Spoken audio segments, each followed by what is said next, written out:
muZimbabwe vanhu vanonzi mapostori vanoda kunyetswa chenjerera nokuangwarira. Havasati vava vanhu vati vasvinura, vanhu vaya vokuti vachiri kuda mukaka havasati vakwanisa kuvapa sadza vanodzipwa vachiri vana vadiki, nokuti panoshandiswa rudofo nokudzungaira kutadza kutoziva nhoroondo yechikristu yacho kuti inofamba sei kana kuti chinonzi kunamata chii. Mukuru wechechi akavhurwa anenge ari Mwari chaiye, kana muprofita akamuka anenge ari Mwari chaiye. That's why uchiona vakadzi vako vachitsunura mabhurukwa kuvhurira muprofita kana kutsunurira bishop. I don't know kuti madhimoni acho nakaya nokuvhunduka kwakaita sei pachimiro chine nyika yedu yeZimbabwe pari zvino. Yanga iri nyaya yekuti vanhu taifanira kuita muonera pamwe chuma chomuzukuru. Ndinoreva vemachechi, matraditional leaders, vemidzimu, masabhuku iwo anotora matraditional leaders, machifi nevanhu vepolitics, kureva kuti nemauto nemapurisa nemasoja taifanira kuita muonera pamwe chete nemakereke. One kereke inomirira zvido zvevanhu muZimbabwe, but ichechi inoshoreka, Roman Catholic Church. Ndo chechi yandinoona kuti iyoyo kana munyika mukanga maakuita kurasika kana kudeuka kweropa kana kuti maakuita zegezege zhozhowe, varume vaya vanomira kudzora president, kudzora mutungamiriri wenyika kana kumupa mazano nokutenda istereki vatungamiriri veRoma nemamembers eRoman Catholic. Vanotaura havo vanhu nepasipo, asi chokwadi chiripo ndechekuti Mwari unofadzwa nezvinhu zvinoitwa nevarume ivava the Roman Catholic Church. Mwari unofadzwa navo. Why ndichitaura ndichidaro? Hunhu huri kuitwa nemapostori pari zvino hunotonyadzisa kana kuti uudze nyika kuti inini ndiri mumwe wemapostori acho. Inini panditori panapa ndiri muZioni yakakwana, but unotonyara nehumwe hunhu huri kuitwa nemaZioni, kana kuti humwe hunhu huri kuitwa nevanhu vemadzibaba, kana kuti humwe hunhu huri kuitwa nevanhu vekwamarange oro kwamwazha oro kwamutendi oro kwanani ende mamwe machurches, wekuti shuwa vanosacrifice kutengesa ropa raJesu, zita raJesu, kutengesa mweya waJesu, kushandisa zita raJesu Kristu kuredza vanhu, kuvaita vanhu vebato, kushandiswa kutumwa nemaleaders ebato kunoparidza vhangeri rekuti vanhu vatendeutsirwe kubato rezvematongerwo enyika kana kuti kubato riri kutonga. Hapana panozoita kuti vatungamiriri veZANU-PF vauye kuchechi kwenyu vagomira nemukuru wenyu imimi pasina chioko muhomwe chiri kuitwa ipapo kana makuhwa kana kuti gunyengu riri kuitwa ipapo. Vana mutendi vaya vanotova nechioko muhomwe chakasimba chavanoita napresident. Vana mutendi vaya vanotova negunyengu rimwe risina nematuro ese, varume vakuru. There's no need yokuti mutendi anzi anofanira kuva bishop. Mutendi it's a secret traditional leader. Ndoda kutaurira ivhangeri imwe yandinomboparidza ndichitaura kuti munhu unogona kushanduka kuva mutsvene nhasi, unogona kufuma wao muhedheni futi. That's why muri kuona kuti all churches dzechipostori kana kuti Zioni, especially maZioni nemamwe machurches echipostori, hakuna chechi inonzi kwai ndiye nhaka yokuti kwai vana kana baba vafa vana vachona vanofanira kuti vatorwe vauye kuzogara nhaka, nokuti Samere akazenga azodai, Solomoni akazodai, nhoroondo dzacho dzekwa 19 ogo chamhembe Jesu asati atouya, dzemadzinza dzemarudzi dzaiitwa kwaBharadhani uko paikanyiswa vanhu zvidhina nemate uko, paipisiswa zvidhina neuswa. KwaFarao ndokunodzoserwa tsika dzechipostori, ndokune history zhinji yesimba, but that verses, old verses dziri right, because hakuna chinhu chisina mavambo ndo zvakatangira mavambo aKristu izvozvo kuuya tinosvikaenda zvikuru nokuti ndo tsoka dzaKristu idzodzo Kristu asati asvika. But chokwadi chiripo hakuna chinhu chisina tateguru, Old Testament tateguru, but mapostori vari kutora tsamba dzeOld Testament kudzibribesa nokuti dziya dzanga dzine politics yakanyanya mukati tsamba dzeOld Testament.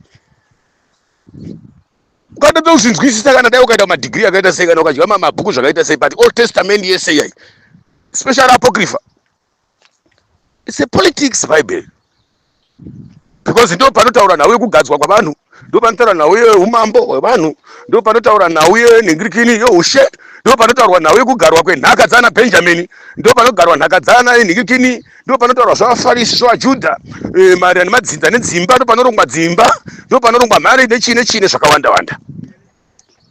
Muri kupaona? Although Mwari vakanga vachishandisa vanhu, but Mwari vaishandisa vanhu maringe nepakasvikira inzwi kana kuti ne vakatumwa nguva iyoyo. Remember vaIsraeri vakazoguma vakuzviti tisi rudzi rutsvene chete isusu.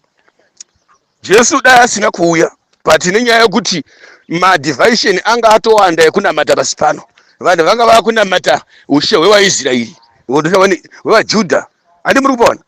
Gumepo Jesu auya futi vanhu vakadhaivetwa, vanhu vakunamatiswa ushe hwevaRoma, because New Testament simba raya rese zhinji riri pasi peRoman Empire. That's why uchiona Christmas chaiyo, instead yekuti vanhu varangarire nhaurwa yevana vakaurayiwa vaya 777 naFarao ndiHerodhe, sorry, hazvibudi izvozvo, kunotaurwa nhau yekuberekwa kwaJesu. But I doubt Jesu wakaberekwa. Bible rinotaura kana tikadzokera kuApocrypha or tikadzokera kuAramaic, rinotaura Jesu akaberekwa pfumvudze yakutanga kudini, kureva kuti muna October November. Muri kupaona? Mukatotasana history yaJesu toda kuti ane pamwe paakatowigwa muningi and so forth, yanga iri nguva yenhingirike kuti pfumvudza yanga yakutanga kudini. Haana kumbonzi akaberekwa vanhu vakudya chibaka kana kuti vanhu vakukoka kana kuti vakudini.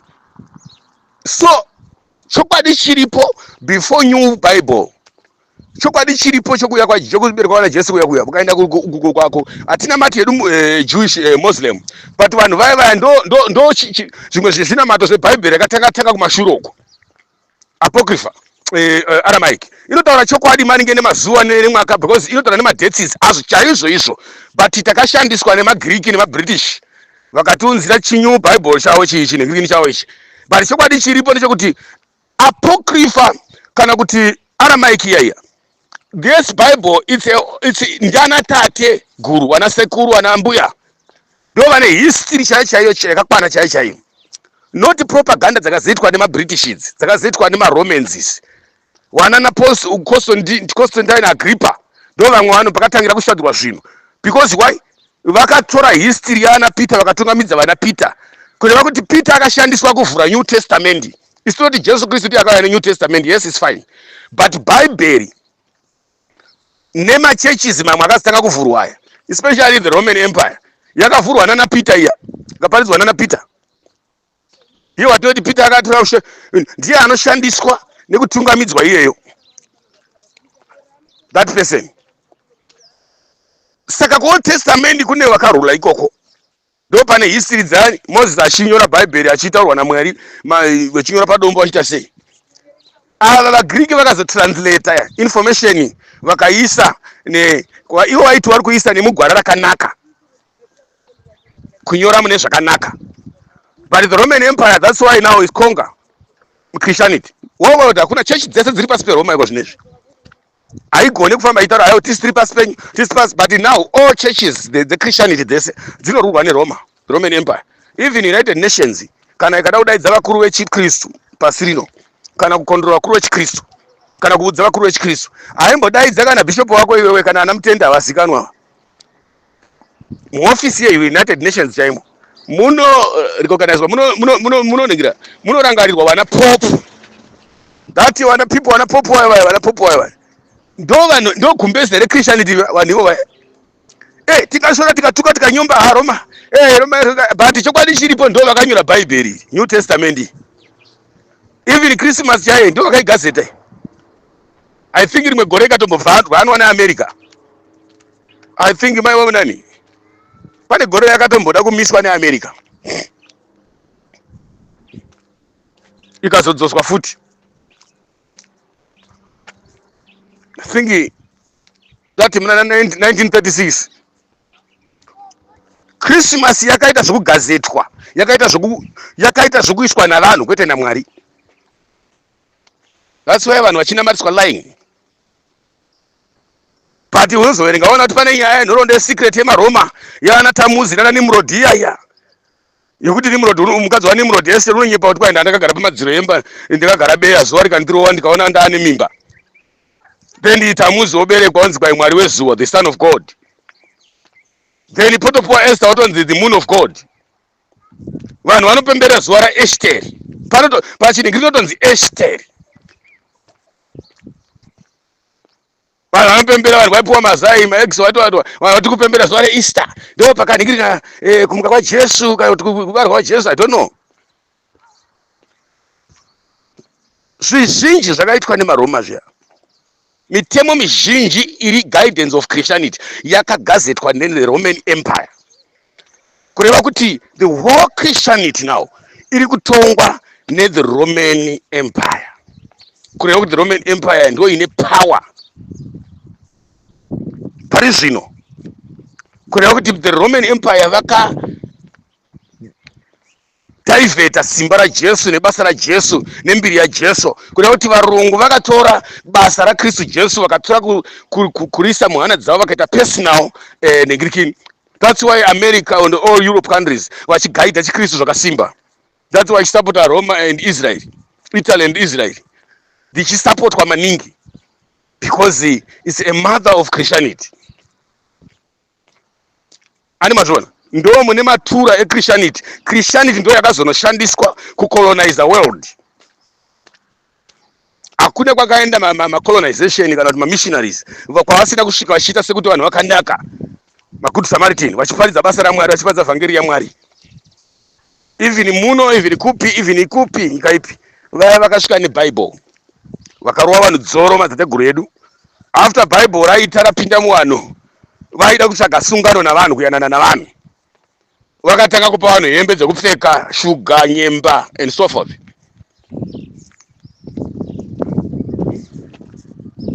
Zvinhu zvandikutaura izvi kune benzi risingazwe, benzi rinoenda nekwaro rega, but ndikutaura zvinhu zviri ewe kuchinamato dziriko tinotonamatawo totoziva chaizvo nhoroondo dzachona idzi.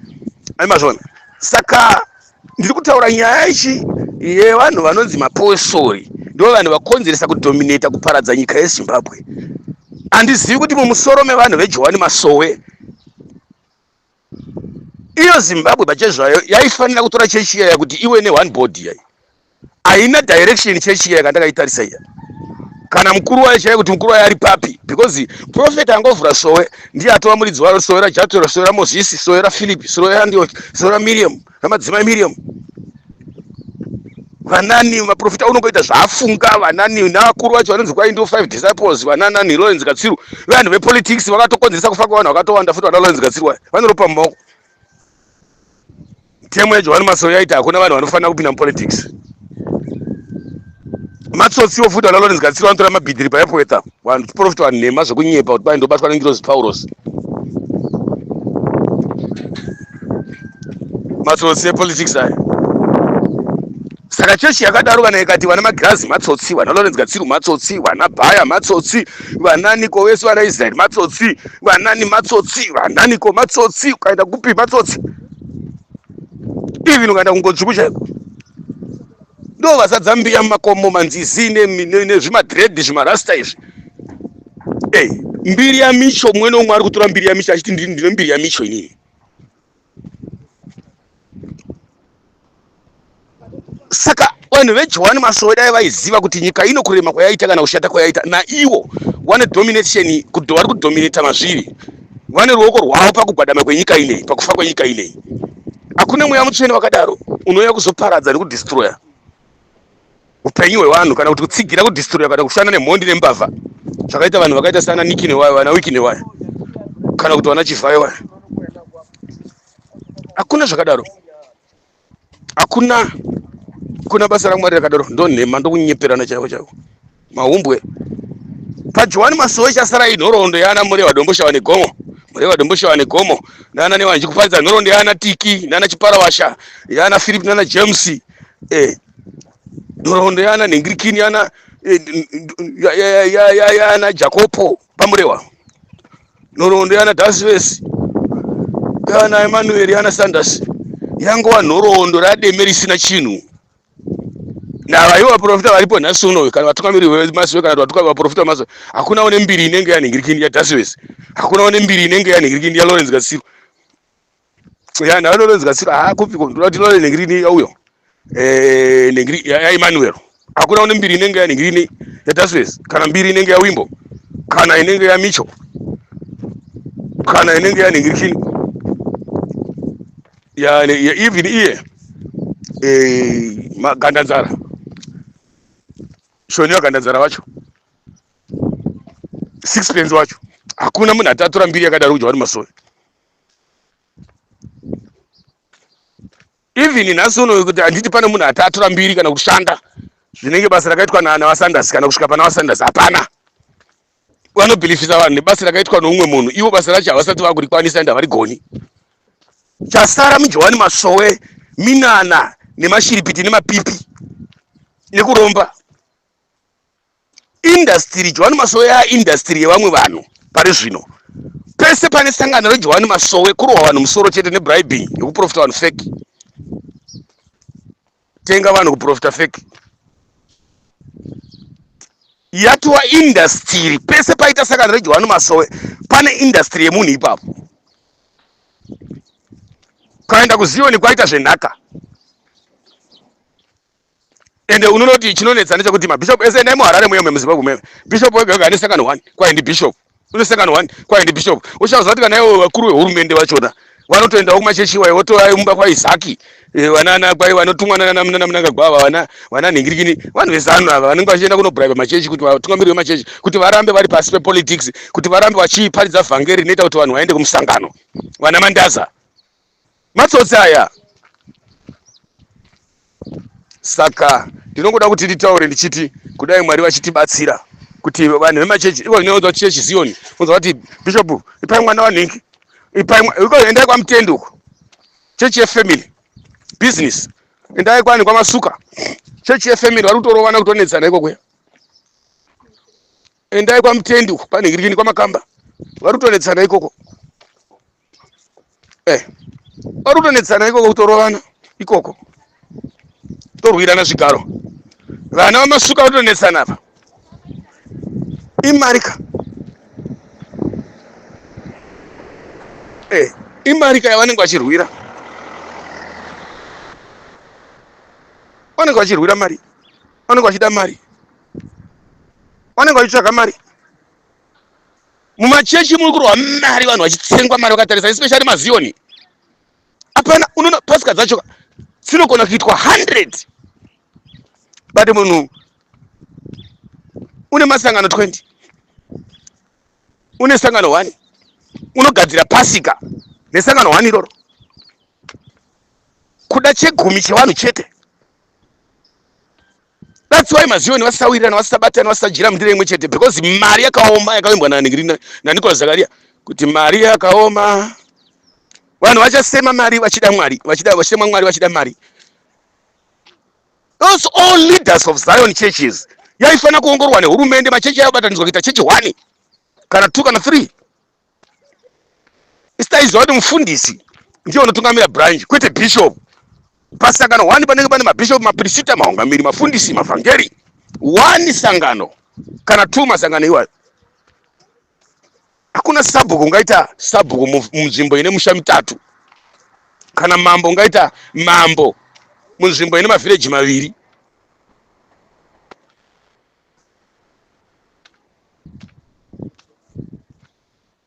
Kunzi mutungamiriri unofanira kunge uri munhu ane vanhu munhu ane Ningirikini. Saka that type of it's African cultural church.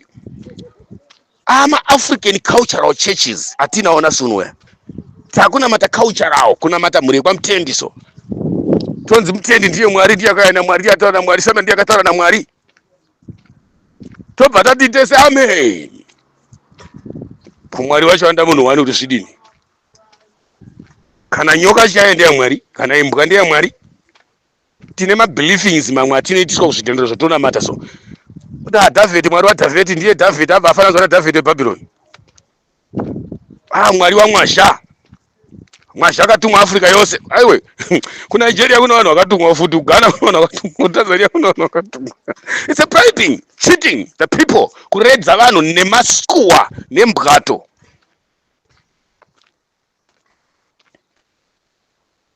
Even mukatarisa Johani Masowe wacho 6 pence kana kuti Shoniwa Gandanzara wacho akawamba cheche Johani Masowe 1931 wacho akatozofa atobuda muchishano. That's why akatoka wali pachishano sarai muri pachishano. Indaona ndaenda nyika yaZulu ndasinaona ndaiswa pabarika. 6 pence haana kuchemwa nechechi yeJohani Masowe. Shoniwa Gandanzara haana kuchemwa nechechi yeJohani Masowe. Akachemwa neJohani Masowe yeSaturday. Ndawa aku South Africa enda Zululand. Kwakati ndaona ndaenda nyika yaZululand. Akazenga akuna mata neSaturday. Enda akatoguma futi atozoiswa pabarika futi atowane barika futi because aite kabatsira vanhu kana kabatsira munhu anopenga mwanasikana anopenga opuwa mukadzi wacho tora.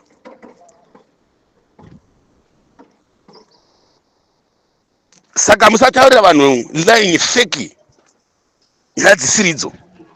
Emmanuel chaiye munomutaura nezvake but akasiya adzosera vanhu kunyika. Emmanuel muchiwa kandi hanzina mwari dzosera vanhu kunyika iyi. Nanhasi chechi yake iriko yeMadenba iyo inosunga makanda yanenge ng'ombe mumaoko anenge mawacha makanda eng'ombe. Vanotopfeka magemenzi netsvimbo dzavo but vanomwandoro vanoputa foja yakazara mumashendro. Wimbo akati ndaenda kunodzora magombwe. Ichechi yemagombwe iyai ngotsvuku iyai ichechi yemasvikira mudzimu nemashaka because kuyakuya kana bute rinoshanda. Miti dzemutara, miti dzemuchakata Johani Masowe yagara inongoshandisa neyo inoshandisa zvese mashizha emuti nemwe miti nemwe mishonga nedzimwe mishonga nedzimwe mhiko mapakatwa mapfumo zvinoshanda kuJohani Masowe ngotsvuku. Ndava ndo zvakasiya zvaitwa nani naMicho izvozvo. Micho anga asiri ku Christian department, Micho anga ari ku cultural church. Micho aishandidzana nemasvikiro nemudzimu nemadzimambo pagwesha apa pachiwesha apa. Zhinji munongotaura hamutombozivi kuti Micho wacho ndokupi kana kuti yakatangira kupi chechi kana kuti ndokupi. Haungati uri kachana kapishwa uri uko kwaunogara kuti kwai ngotsvuku unoiziva hunhu hwayo. Yakamutswa kuti ikwenyere. Yakamutswa nemunhu usaidi kwenyere. Zvokuteedzera nokukopa izvi. Isu tinozviziva. Yawa Mwarare ndo matiri. Yese Johani Masowe tinoiziva nhoroondo yayo yese. Pana chatisingazivi isu. Kudarika futi uri kuJohani Masowe kwacho. Tikona kutokutaurira. Nhoroondo dzana Tiki, dzana Chiparavasha. Bese ndoda kuteera ene irikini 6 pence akuenda Zululand. Wari pane wanja.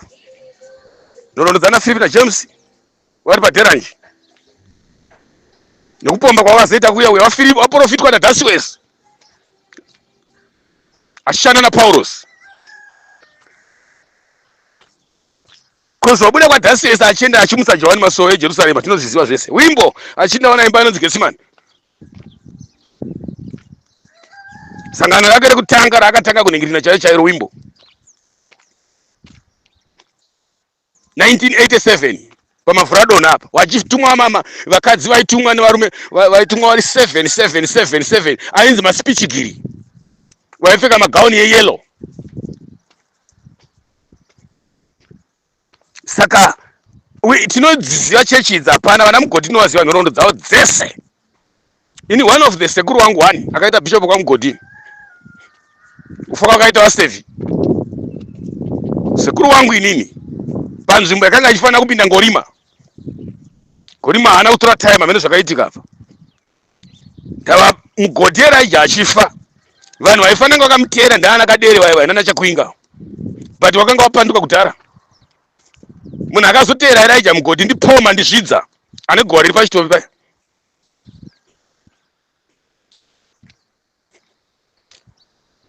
Kwabva iye kukazoya vainzi vaSevi vaiparidza vari pawheelchair. pakazomboita politics dzakaitika micheche yemugodhi, so pakada kupinda vaongorima amene kuti chii chakamboitika niko kabata wakazodini amene zvakaitika, kukazopinda vashoniwa gwati sekuru wangu inini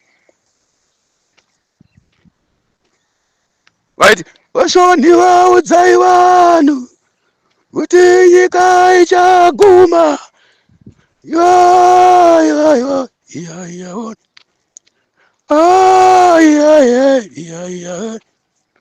ndavaudza vanoramba kuti vatevere Jesu.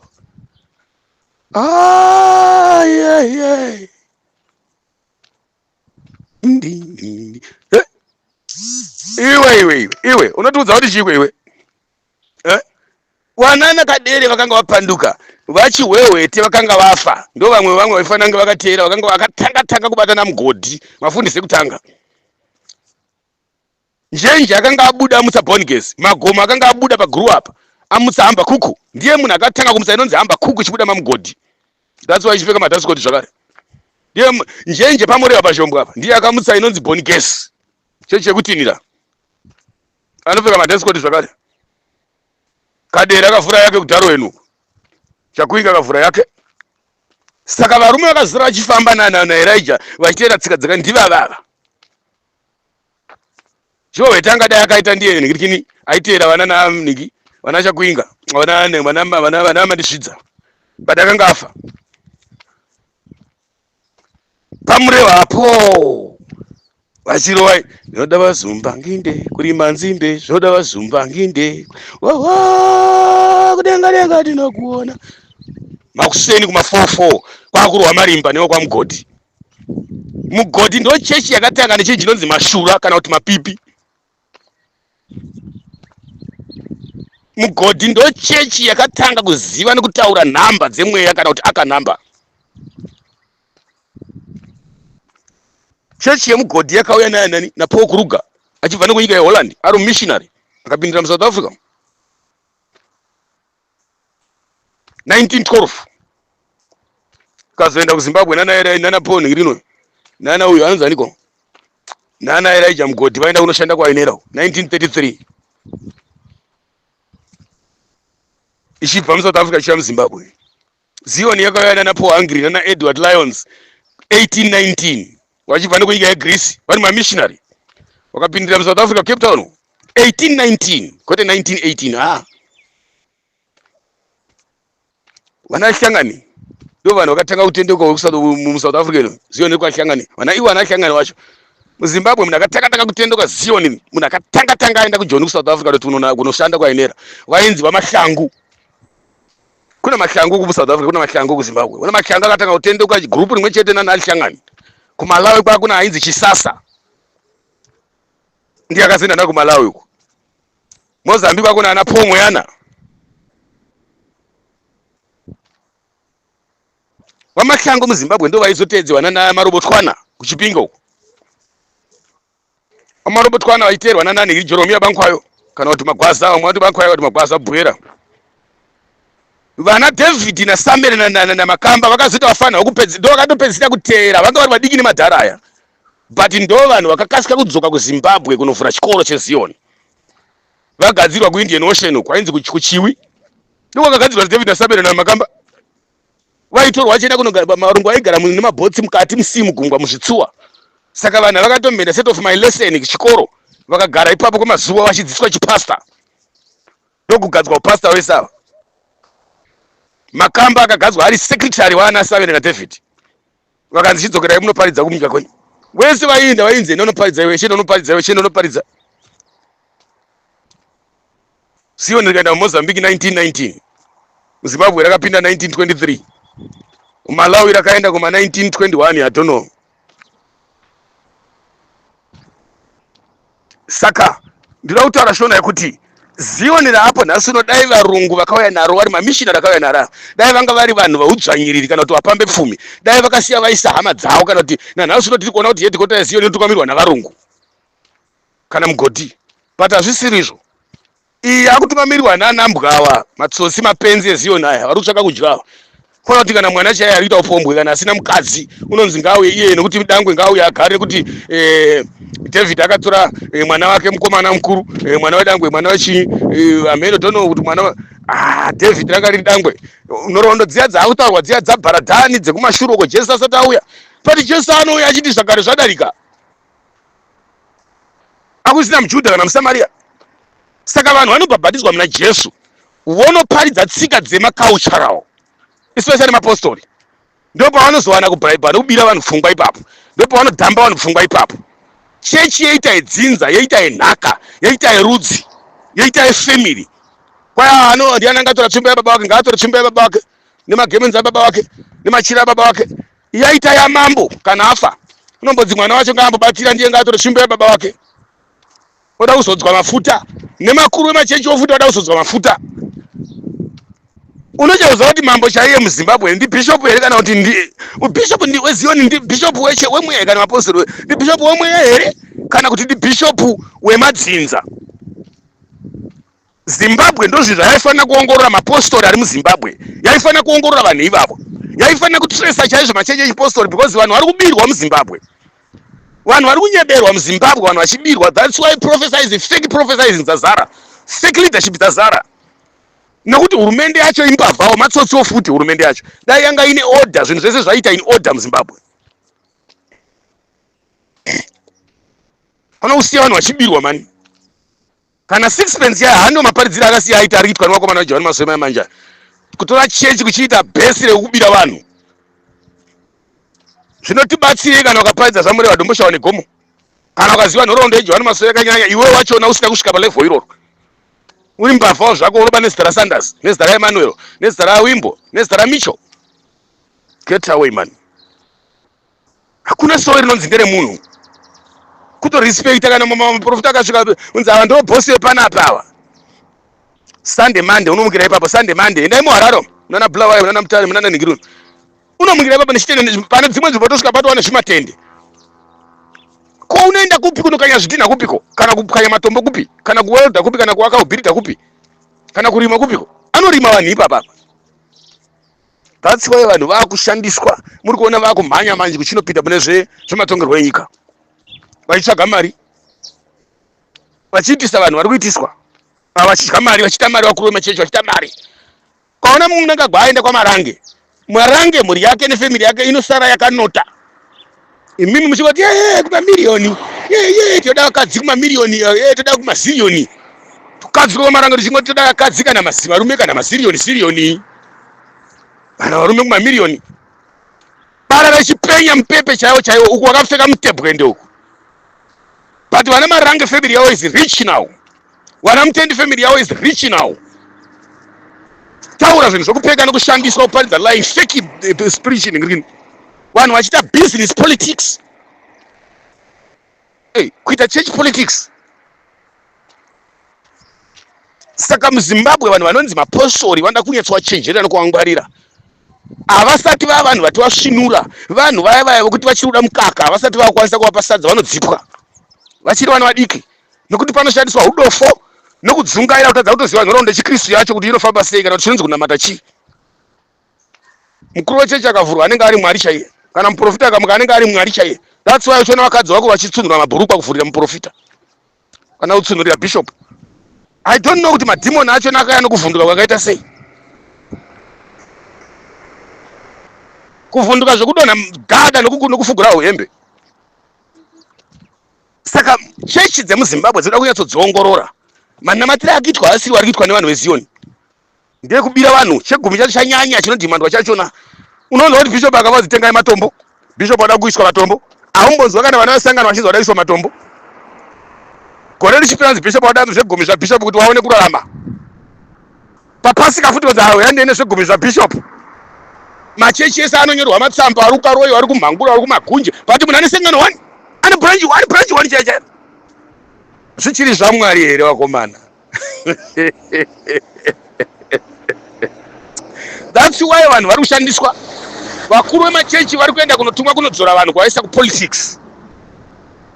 Havangodzora nje, vane zvavanonyengerera kuvatungamiriri venyika, but havazivi kuti vanhu vari kutamba navo vanhu vane tsvina mumaoko, vane ropa mumaoko, vana munaka vane ropa mumaoko. Hino yese yakazara ropa nyika yese yakazara ropa, vanhu vachiurayiwa, bira maelection, kubira upfumi hwenyika. But mapostori ndivo vari kuchema futi kumamisha kuti supu yadhura, shuga yadhura, but ndo futi vakuru vavo vari kushandiswa, vakuru vavo ndo vari kushandiswa. Saka mupostori anonetsera kuti unoenda kunoti pamberi takaona zigadziri ari kuzhangandira kuti amukabere John Masori ari undoona kuti riari harina murume kari yasimukadziriya, handigari naro, handirizivi futi, but harina murume kana vanoziva odhiye vachinzwa odhiye vanotota kuti uchautaura chokwadi, harina type hadzisidzo type dzingagara mumba nemurume dziya. Mukadzi aitaura kuti wamukabe chete chete riya vamunangagwa, harina murume riya, haisi type yacho beye, unge munhu ane honye kumatako. Nonsense man, kana kuti ngezi munhu rine shawe ngene dhimoni kuzhangandira kwacho. Hakuna munhu akagara nerizeri yari yamba. Amai vaya ndo huyo riya ndo vana ningirikini vaya masiya vana ningirikini. Ndo vana uyu anonzani koni. Vana rinda masarira. Vaya vanongona kupfekera mukati mevanhu vakagara imo mmoja wani masoika. Opfeka uniform woto ningirikini. Vanenge vakatotumwa kuti wewe unofana kuperforma so. Asi John Masoya kuna zvakadaro kurwa slogan kuti pamberi neni nema dziya man. Nokutenda mazvita. Asi nokubira kuti vapostori vashandure unhu hwawo. Nyika yagwadama kupozana iwo, nyika yafa kubudzana iwo. Pfumi hwadhadama zvinhu zvadhura mashopu kubudzana iwo. Ende vachibhaisa kutsigira kubira kwama-election, kukanganisa ma-election kuda sei, kushandiswa kuponda vanhu mumamisha umu. Nokutenda zvikuru mazvita. Nonetsa kuti mupostori unoti manga mazina hageze, hembe yacho anongopfeka hwani imwe chete yemusagano wezanu political party. Ndiwe munhu muri kunwa kuti amugezwe, mukosha haugezwe, manga futi mazina ane muriwo mavegetable marumwe zuro. Mumaziso mune maranga, bvudzi rakapostana mumusoro mukuita sokuti magumbeze nechinyiko zvese. Munhu akadaro anogona kusarudza chiremari chakanaka here? Anosarudza chii chaangasarudza munhu akadaro? Anoziva kuti chiremari chinofamba sei, kana kuti chakana chakabva nekupi, kana kuti Kristu chakatanga sei, kana kuti Bhaibheri rakatanga sei. Anozviziva. Kana dai ukanzi Bhaibheri atireke Bhaibheri, unozviziva kuti John Masoya wacho akazodei, kana Sanders wacho, kana Emmanuel wacho akasiya ati chii, kana Sixpence wacho newakanadzara wacho kuti akasiya ati, kana zvinhu zvakazoitika ungazviziva. Pane kungoteera kuzhangandira chete, shandiswa nana Chivhayo nevanhu veZANU-PF matsotsi aya. Kana apedza zvavo zvaari kuda achakusiyai kudhamba, kutanga kuchema kuti nyika yashata, muri ndimi makadominata. Fuck off man.